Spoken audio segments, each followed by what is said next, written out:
Good afternoon, and thanks for making KCTU the place for your local news this hour. I'm RJ Dickens. It's 81 degrees at the KCTU studios in the Douglas Design District. Here's what matters this afternoon. The City Council is expected to approve two aviation-related deals at its meeting tomorrow. The Wichita Eagle reports the first vote will be to approve nearly $53 million in industrial revenue bonds to construct a new paint facility and Center for Excellence at Bombardier Learjet.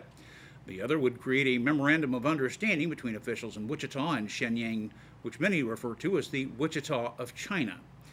Which officials there want to consult with local officials here to help them know what to expect as Shenyang builds its aviation industry.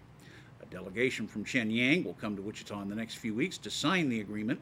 Then in August, a delegation from Wichita will fly to Shenyang to sign a memorandum of understanding.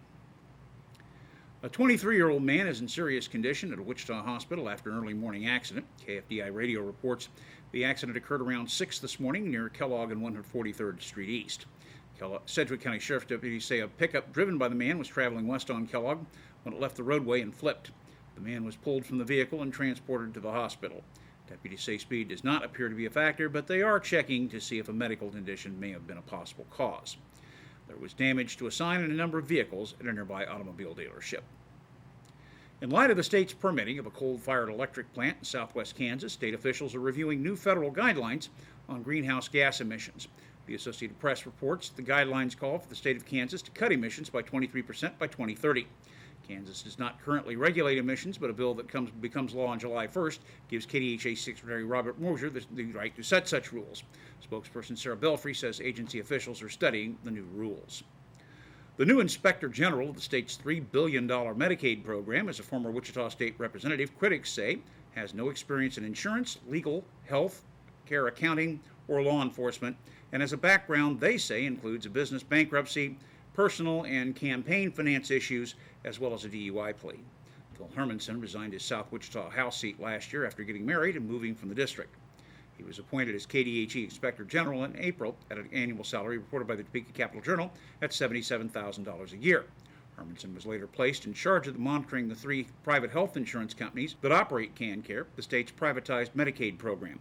Retiring State Representative David Crum of Augusta, current chair of the Joint House-Senate KanCare Oversight Committee, told the paper he supports Hermanson's appointment to the position and that although, quote, he has had some issues behind him, he's been doing his homework and is excited about the position. But Crum also said it would be important to follow Hermanson's performance closely. State Senator Laura Kelly of Topeka, the ranking Democrat on the committee, says that given reports of an FBI investigation into KanCare provider selection, it would have made more sense to hire an inspector general with more appropriate academic and career credentials.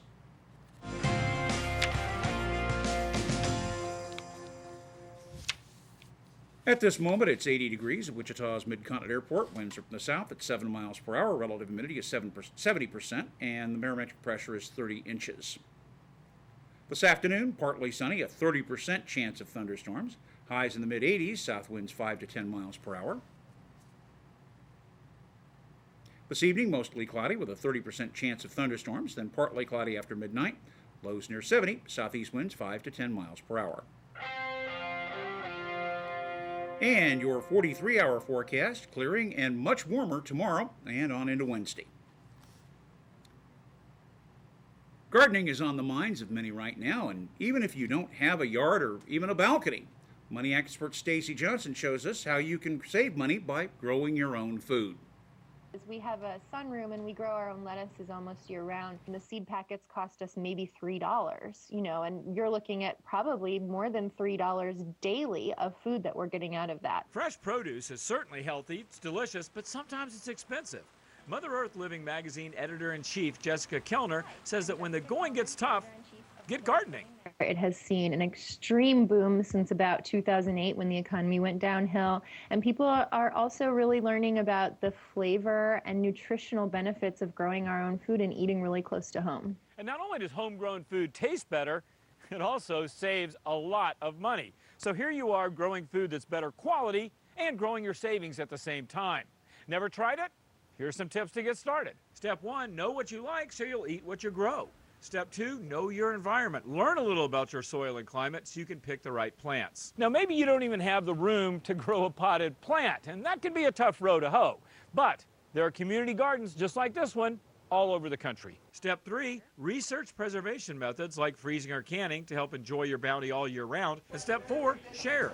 Give food to your friends or donate to feeding organizations and swap stories to learn more about making the most of your garden. Bottom line, preserve your health and your wealth by growing your own food, even if you don't have very much space. Now what you need is more tips on where to find a community garden, what to plant, and when. And they're all waiting for you at moneytalksnews.com.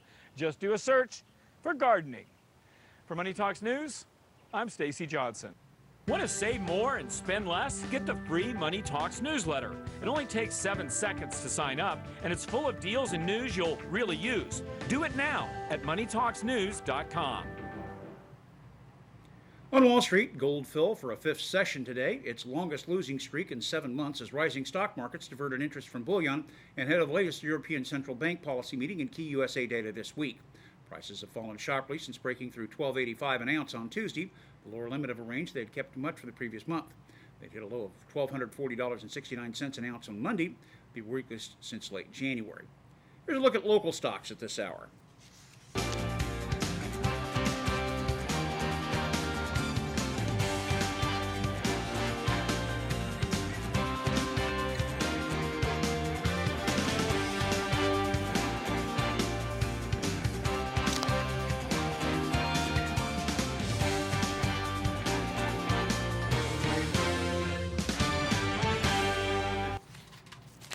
That's KCTU Reports for this hour. We'll be back with more Your Hour right after this.